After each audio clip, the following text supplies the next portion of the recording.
Today on Sekulow, our guest, President Trump. 4 criminal indictments and still campaigning, running across the country on behalf of Americans. Not someone that has to do it, but someone who wants to do it for our country. Mr. President, it is a privilege and an honor to have you on, and especially for me as someone that served as your lawyer as for so many years, and I still consider myself emeritus in this situation. The tenacity that you've had to stand for with this and still press forward is, frankly, Mr. President, again, amazing.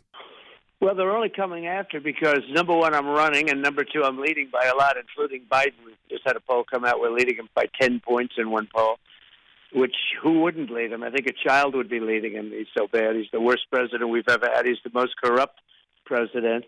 And, you know, when you mention the 4 indictments, they're Biden indictments. They're not indictments. They're Biden indictments. That's my opponent, my political opponent set those indictments up. That's not like a third party indicting somebody for doing something wrong. These are Biden indictments. There's never been anything like it. It's a third world banana republic. Well, and Mr. President, for me, this is Jordan. You know, I've got young kids, and that's why this election cycle is so important to me, because these last 4 years, I can't take another 4 more years like that, or if this becomes the political norm. And I know that we need someone who will go back to Washington and take the fight to Washington. You've paid the price already. You're paying the price even outside of office for taking the fight to Washington. But I know for my kids' sake and my family's sake, we have to have someone with your experience, with your background, that is going to get back in there and continue to drain that swamp. We have no choice but to turn it around. When your father was very much involved, and you helped, Jordan, having to do with the perfect phone call. I call it the perfect phone call. Well, now with time, it's even more perfect, because I was right 100%.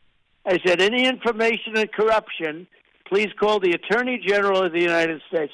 It turned out to be that they were totally corrupt, and it had to do with Hunter Biden. It had to do with a whole mess that now is blown up all over Washington. And even the fake news media, which doesn't want to report it, they're even starting to report it because it's so bad.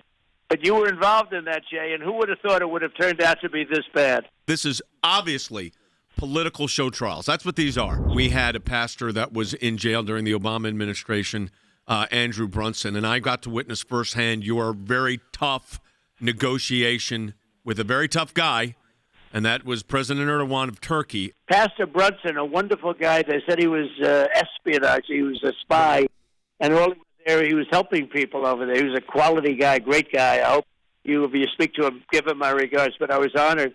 But I was told that you couldn't do it, that you had to go through a court system. I called President Erdogan, and we got him out. You said you were going to make him the most famous pastor since Billy Graham. I'll never forget that line. And boy, 3 days later, he's on a flight back to the United States.